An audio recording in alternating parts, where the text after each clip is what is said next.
হিজরি সনের সফর মাসের শেষ বুধবারকে বলা হয় আখেরি চাহার সোমবার। মুসলিম সমাজে বিশেষ করে ভারতীয় উপমহাদেশে এই দিনটি অত্যন্ত ধর্মীয় গুরুত্বের সঙ্গে পালন করা হয়ে থাকে।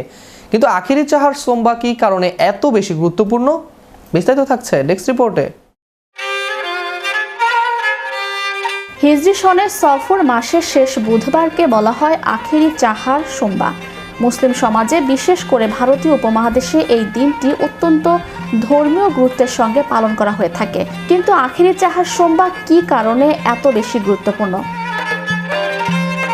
বর্ণিত আছে, হযরত মুহাম্মদ সাল্লাল্লাহু আলাইহি সাল্লাম ইন্তেকালের আগে সফর মাসের শেষ সপ্তাহে গুরুতর অসুস্থ হয়ে পড়েছিলেন। পরে ওই মাসের শেষ বুধবার তিনি কিছুটা সুস্থ বোধ করেন। সেদিন গোসল করে কিছু পানাহার শেষে মসজিদে নববীতে গিয়ে নামাজের ইমামতি করেন। এতে উপস্থিত সাহাবীরা অত্যন্ত আনন্দিত হন। নবীজি সাল্লাল্লাহু আলাইহি সাল্লামের অসুস্থতাকালীন অবস্থা, কর্ম ইত্যাদি বিশদভাবে বহু হাদিসে বর্ণিত হচ্ছে। সেসব বর্ণনায় নির্দিষ্টভাবে দিন, তারিখ বা সময় উল্লেখ নেই।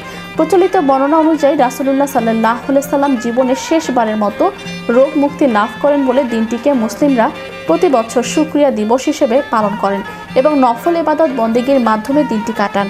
তাই মুসলিমদের কাছে আখেরি চাহার সোমবার গুরুত্ব ও মহিমা অপরিসীম। ইসলামের ইতিহাসের দিকে তাকালে দেখা যায়, এই শুভ সংবাদ পাওয়ার পর আনন্দের আতিশয্যে সাহাবায়ে কেরাম সাধ্য মতে দান সদকা করেছিলেন। হযরত আবু বকর সিদ্দিক রাদিয়াল্লাহু আনহু ৭,০০০ দিনার, হযরত ওমর ফারুক রাদিয়াল্লাহু আনহু ৫,০০০ দিনার এবং হযরত ওসমান গনি রাদিয়াল্লাহু আনহু ১০,০০০ দিনার আল্লাহর রাস্তায় দান করেছিলেন। এমনকি হযরত আলী রাদিয়াল্লাহু আনহু ৩,০০০ দিনার এবং হযরত জুবায়ের রাদিয়াল্লাহু আনহু ১০,০০০ দিনার দান করে নবীর সুস্থতায় আল্লাহর দরবারে কৃপা ধন্য হয়েছিলেন।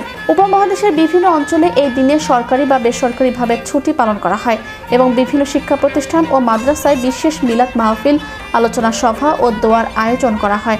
সাধারণ মানুষ পরিবার পরিজন নিয়ে ভালো খাবার দাবারের আয়োজন করেন এবং গরিব দুঃখীদের মাঝে বিতরণ করে থাকেন।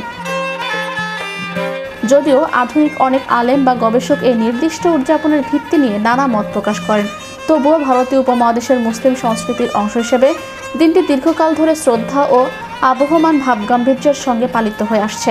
এই দিনে মুমিনদের মূল লক্ষ্য থাকে মহান আল্লাহর প্রতি কৃতজ্ঞতা প্রকাশ করা এবং রাসূলুল্লাহ সাল্লাল্লাহু আলাইহি সাল্লামের প্রতি গভীর ভালোবাসা ও দরুদ পেশ করা, যা তাদের ঈমানি চেতনাকে পুনরুজ্জীবিত করতে এক অনন্য ও চমৎকার ভূমিকা পালন করে থাকে। Magic Bangla TV news desk.